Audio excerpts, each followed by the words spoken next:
जय श्री कृष्णा। राधे राधे भक्तों, आज हम सुनेंगे पुरुषोत्तम मास महात्म्य का 14वां अध्याय। पुरुषोत्तम मास महात्म्य अध्याय 14वां में प्रथम श्लोक की शुरुआत श्री नारायण मुनि द्वारा नारद जी को कथा सुनाने से होती है, जिसमें राजा दृढ़धन्वा और महर्षि वाल्मीकि का प्रसंग आरंभ होता है। तो आइए हम सुनते हैं। इति राज्ञा सुखस्योक्ता चिंताग्रस्तेन चानघ तदा तत्र महातेजा वाल्मीकिस्तमुपागमत्। श्री नारायण बोले, हे निष्पाप नारद, जब राजा दृढ़धन्वा उस सुख तोते के वचनों को सुनकर अत्यधिक चिंता में डूबा हुआ था, ठीक उसी समय उस स्थान पर महातेजस्वी महर्षि वाल्मीकि का आगमन हुआ। श्री नारायण बोले, हे नारद, अब आगे की कथा सुनो। राजा दृढ़धन्वा जो सुख पक्षी के वचनों से अत्यंत चिंतित थे, उसी समय उनके महल में महर्षि वाल्मीकि पधारे। राजा ने दूर से ही उन्हें देखा और तुरंत उठकर अत्यंत विनम्रता और श्रद्धा से उनके चरणों में दंडवत प्रणाम किया। विधि पूर्वक उनका पूजन कर उन्हें उच्च आसन पर बैठाया। उनके चरणों को अपने हाथों से धोकर उस चरण अमृत को बड़े हर्ष से अपने मस्तक पर धारण किया। फिर सुख पक्षी की बात स्मरण करते हुए मधुर वाणी में बोले, हे भगवान, आज मैं धन्य हो गया। आपके दर्शन से मेरा जीवन सफल हो गया। आज मेरे सभी मनोरथ पूर्ण हो गए। आपके दर्शन से शास्त्रों का सार समझ में आ गया। मेरे सौभाग्य का वर्णन करना भी कठिन है।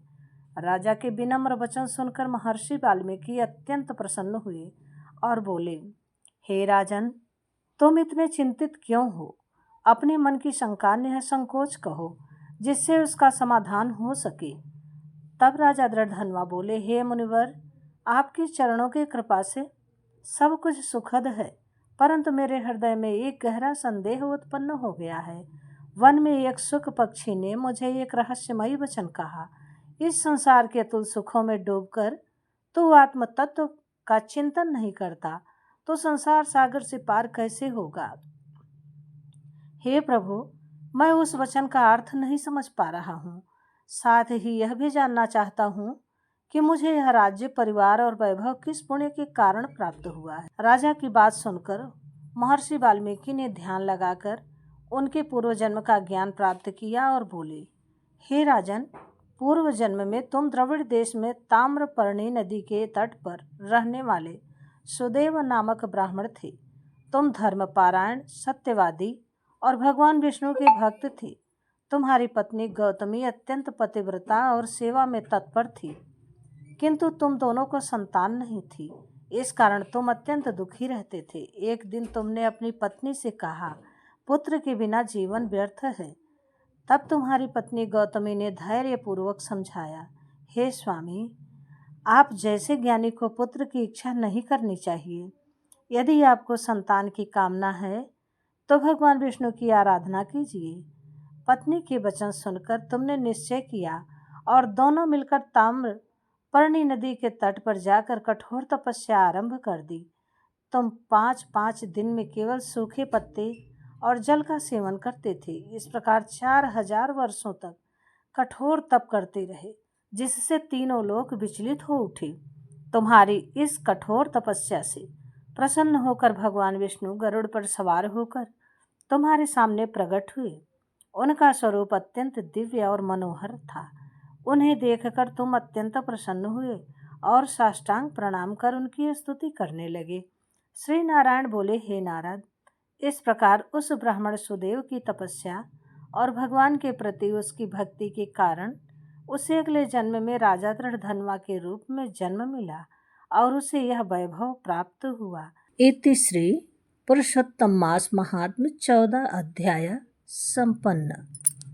भक्तों, अब आइए हम एक लकड़हारे की कथा सुनते हैं, जो भगवान की परम भक्ति करता था।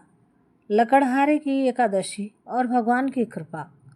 प्राचीन समय में एक घने वन के पास हरिदास नाम का एक गरीब लकड़हारा रहता था।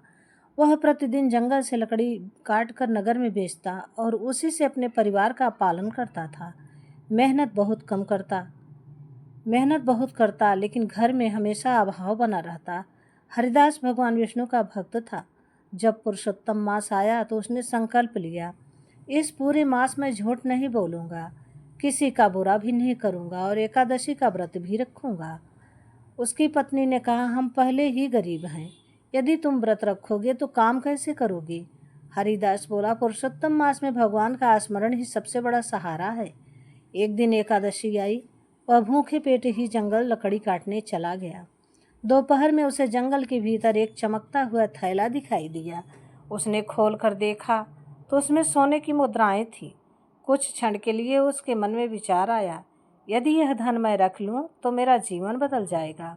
लेकिन अगले ही पल उसे भगवान का स्मरण हुआ। उसने कहा, यह मेरा नहीं है, पुरुषोत्तम मास में अधर्म का धन लेने से पाप लगेगा। वह थैला लेकर नगर में घूमने लगा और उसके असली मालिक को खोजने लगा। शाम तक उसे पता चला कि वह धन एक धनी व्यापारी का था जो रास्ते में खो गया था। व्यापारी बहुत परेशान था। जब हरिदास ने थैला लौटाया तो व्यापारी आश्चर्यचकित रह गया।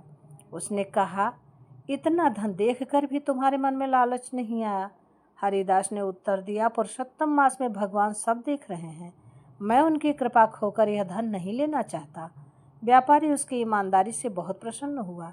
उसने हरिदास को धन, वस्त्र और रहने के लिए घर दे दिया। उसी रात हरिदास को स्वप्न में भगवान विष्णु के दर्शन हुए। भगवान बोले, हे भक्त, पुरुषोत्तम मास में सत्य और धर्म का पालन करने वाला भक्त हमें अत्यंत प्रिय होता है। तुम्हारे जीवन के कष्ट अब समाप्त होंगे। उस दिन के बाद हरिदास का जीवन सुख और शांति से भर गया। वह हर वर्ष पुरुषोत्तम मास में व्रत, दान और कथा अवश्य करता। पुरुषोत्तम मास में सत्य और ईमानदारी का विशेष फल मिलता है। भगवान कठिन समय में भक्त की परीक्षा लेते हैं। अधर्म से प्राप्त धन कभी सुख नहीं देता। सच्चा भक्त हर परिस्थिति में धर्म का मार्ग नहीं छोड़ता। जय श्री कृष्णा, जय श्री हरि। इस तरह के पूरे महीने की कथा सुनने के लिए हमारे चैनल को सब्सक्राइब करें। अगर यह भक्ति रसधारा आपको थोड़ा भी अच्छा लगा हो, थोड़ी भी जानकारी मिली हो आपको, तो एक लाइक करके कमेंट में जय श्री हरि जरूर लिखें और चैनल को सब्सक्राइब करना ना भूलें। जय श्री हरि।